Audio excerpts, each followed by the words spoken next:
এত বড় হয়ে গেছে এখন পর্যন্ত তাল ঘষিনি এবং জানিও না কিভাবে ঘষতে হয়। কি অবাক করার কথা তাই না? কিছুই অবাক করার কথা নয়। আসলে বাবা মার বাড়িতে থেকেছি, মা করেছে, খেয়েছি, তারপর বিয়ে হয়েছে, শাশুড়ি করে খাওয়াইছে, খাইছি, দাদি শাশুড়ি এগুলোর জন্য অনেক ভালো পাকাপোক্ত হাত, আর সে সবসময় এরকম বড়া করে দিত। তাল পিঠা অনেক মজা করে খেতাম। কিন্তু এখন একা থাকার কারণে ভাদ্র মাস যেহেতু তালের বড়া না খাইলে কেমন হয়, কেমন একটা দেখাচ্ছে না, তো তারপর জামাইকে বলেছিলাম যে একটু তাল এনে দিও। তো পরেই তো আমার জন্য একটা তাল এনেছে। তালটা কিন্তু বেশ গন্ধ আর অনেকটা কিন্তু পেকে গিয়েছিল। আর এরকম কালো তালগুলো কিন্তু বেশি মজা, আমাদের এলাকায় যাকে বলে হারা তাল। আর এই তালগুলো কিন্তু আমার অনেক মজা লাগে খেতে, কিন্তু কখনোই আমি তাল ঘষিনি। তালের বড়া খেয়েছি কিন্তু কখনোই তাল ঘষা হয়নি, তো যার কারণে একটু নার্ভাস ছিলাম যে আসলে কিভাবে ঘষতে হয়, জানতাম না। তারপর একজন থেকে শুনলাম যে এইভাবে ঘষতে হয়। তো আমার কাছে একটা ডালা ছিল, যদিও তাল চাটা ছিল না, তো তখন একটু ভেবেছিলাম যে তালের রসটা আমি কিভাবে বের করব। পরে একজন থেকে শুনলাম দেন এখানে তালের বড়াটা করার জন্য তালের রসটা আমি বের করে নিব। আর তাল ছিলতে ছিলতে আমার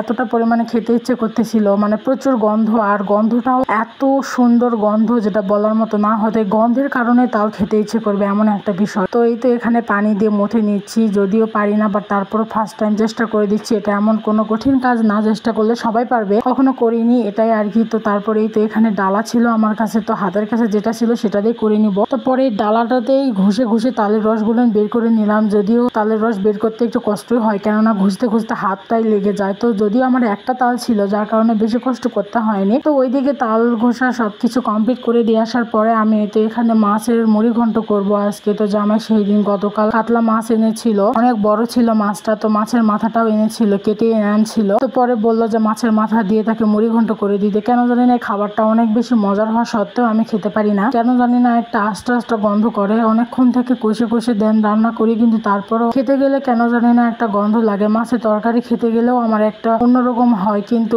এটা আমি একদমই কেমন খেতে পারি না। মাছের তরকারিতে তাও খাওয়া যায়, বাট এটার একটা গন্ধ লাগে। গোস্ত দিয়ে যেটা বুটের ডাল রান্না করে সেটা খুব মজা করে খেতে পারি, কিন্তু এই মুড়ি ঘন্টটা আমার কাছে যতই সুস্বাদু হোক না কেন একদমই খেতে ইচ্ছে করে না। কোনো মরা বাড়িতে গেলে বা কোনো বিয়ে বাড়িতে গেলে দেখা যায় অনেক সময় এই মুড়ি ঘন্টটা করে, কিন্তু আমার একদম খেতে ইচ্ছে করে না। আর ওই জায়গাগুলোতে আমি কখনোই ভাতও খেতে পারি না, গন্ধ করে প্রচুর। তো তারপরেই তো এখান থেকে বড় বড় কাঁটাগুলো বের করে নিচ্ছিলাম, কেননা বড় বড় কাঁটাগুলো বের করে নিলে যাতে রান্না করতে সুবিধা হবে, ওগুলোর জন্য কেন জানি না কড়াই থেকে সবকিছু পড়ে যেতে যাচ্ছিল এমন একটা বিষয়। যেহেতু মাছের মাথাটা ছিল অনেক বড়, তো যার কারণে কাঁটাগুলো ছিল বিশাল বিশাল। তো যার কারণে কাঁটাগুলো বেছে বেছে নিলাম, যেগুলো কাঁটা একদমই কোনো কাজে আসবে না, তো সেগুলো একদম তুলে নিয়ে ফেলাই দিলাম। আর এই যে এখানে কালাইগুলো দিয়ে কষিয়ে নিচ্ছি। তারপর একটু দেখতেছিলাম যে সিদ্ধ হয়েছে কিনা, যদিও কালাই এখানে সিদ্ধ হবে না, তো চুলাতেই কষিয়ে নিব। কষিয়ে নেওয়ার পর প্রেসার কুকারে দিব, দিয়ে সিটি দিয়ে নিব, তাহলে হয়তো হবে। পরে বাগার দিয়ে দিলে আমার মুড়ি ঘন্ট রেডি হয়ে যাবে। তো বন্ধুরা, আমার ভিডিওটা যদি আপনাদের ভালো লেগে থাকে তাহলে অবশ্যই লাইক, কমেন্ট, শেয়ার করে